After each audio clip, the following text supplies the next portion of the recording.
Hi everyone, how's it going? Today I want to show you how to make chocolate fondant, fondant au chocolat, done two ways. Stay tuned.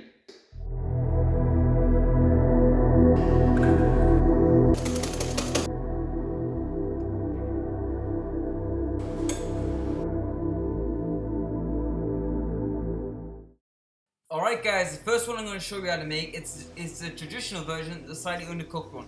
First you will need 3 5-ounce ramekins. Grease each of them with softened butter and lightly dust them with a 50-50 mixture of unsweetened cocoa powder and caster sugar.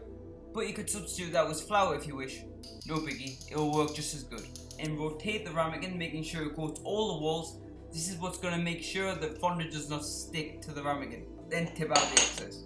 Now you want to roughly chop 75 grams of bittersweet dark chocolate. The chocolate wants to be ideally 60-80% cocoa, and add it to your medium-sized bowl, ideally glass, along with 57 grams of unsalted butter which I've cut into cubes. Now I'm going to melt this over a pan of simmering water over low heat. Make sure the water does not touch the bottom of the bowl because that will risk the chocolate burning. Once the chocolate and butter has melted, set it to one side to allow it to cool down.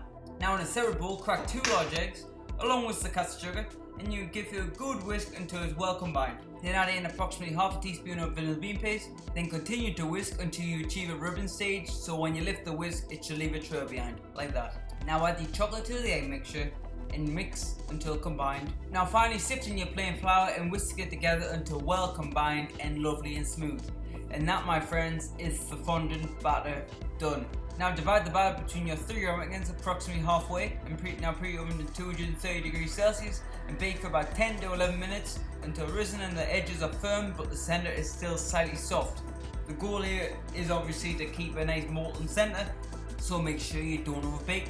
Allow the fondant to cool the ramekin for about a minute before running a butter knife around the inside of the ramekin to release the fondant from the mold and carefully invert it onto a plate. And now let's cut into it to see how it looks into the center. Oh my, that's beautiful. Wow, that's incredible. Alright guys, when it comes down to chocolate fondant, in my opinion it doesn't get much better than this one. This is the method I do all the time for making a chocolate fondant. But this way, just take a bit more skill. You got to be careful to not overbake it, because obviously you still want that molten center that comes down to just underbake it slightly, so it's a bit more tricky. So I'm going to show you an easier version. This next version I'm going to show you is a lot more forgiving. It is a chocolate fondant with a molten salted caramel center. So first we're going to have to make the caramel, so into your saucepan pour in your double cream along with the dark muscovado sugar. Then last but not least, add your corn syrup or glucose syrup. Give it a mix. Now bring it to the stove and place it over low heat. So whilst the cream is ticking away, heating up, we're going to sort our caramel out. So sprinkle in about a third of the sugar. Heat that up over low heat until it starts to caramelize and go golden brown. Now you're going to add in another third. Once that's caramelized, add in the last third. Now continue to cook the caramel until you achieve a nice dark caramel. But be careful to not take it too far and burn it. Now take it off the heat and add the cream. Whisk it until incorporated. Then you're going to reheat it gently over low heat until it reaches 102 degrees Celsius. Now take it off the heat, sprinkle in some molten sea salt, and by now the consistency of the caramel should be pretty thick like dulce de leche. Now let the caramel cool down a bit before you start to fill your molds. Here I've got mini Demisphere molds that weigh out approximately 17 grams a piece. By the way, you probably won't need all this caramel for the recipe. Once you fill the molds up, you're going to let it cool down at room temperature before putting it into the freezer for about 3 hours to firm up. So now exactly the same as last time, you're going to melt your chocolate and your butter together until fully melted. Then once melted, just set it to one side to allow it to cool down. Now in a separate bowl, you want to crack 2 large eggs along with 1 egg yolk. Then sift in the iced sugar along with the arrowroot, which is a substitute for the flour, which you can find in any large supermarket. Don't worry about it, it's not hard to come by. Whisk that together until well combined.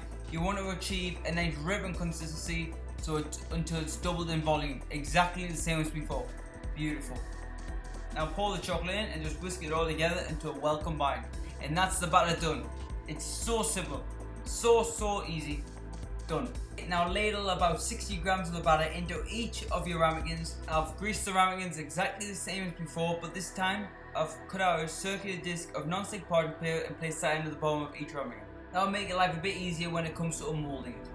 Now get your caramel inserts out the freezer and place one into each of your ramekins, then add a little bit more batter on top to cover the insert up, then put them in the fridge for a minimum of 30 minutes. You can make these ahead of time, so they're perfect for dinner parties. So you just do them up like that and put them in the fridge and leave them until the next day, and you simply just bake them like normal. Now preheat your oven to 200 degrees Celsius and bake them for about 15 minutes until well risen and the surface is nice and firm. The great thing about this version of a chocolate fondant is that you don't have to be worried about overcooking it, because it's always going to have a molten center because the caramel is not going anywhere.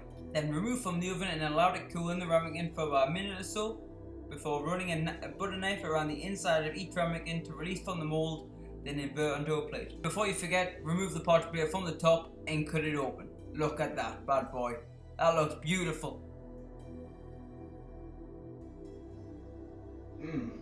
Damn, that's good. It's so tasty. It's incredible. This caramel is delicious. It's such a wonderful combination, the chocolate and the caramel. Marriage made in heaven, in my opinion.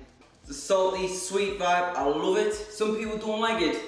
If you don't like caramel at all, salted or not, you can substitute the center with a chocolate ganache. It's totally up to you. But in my opinion, I prefer the first one, the traditional version. That being said, guys, if you enjoyed this video, please like and subscribe, and I'll see you guys next week. See ya.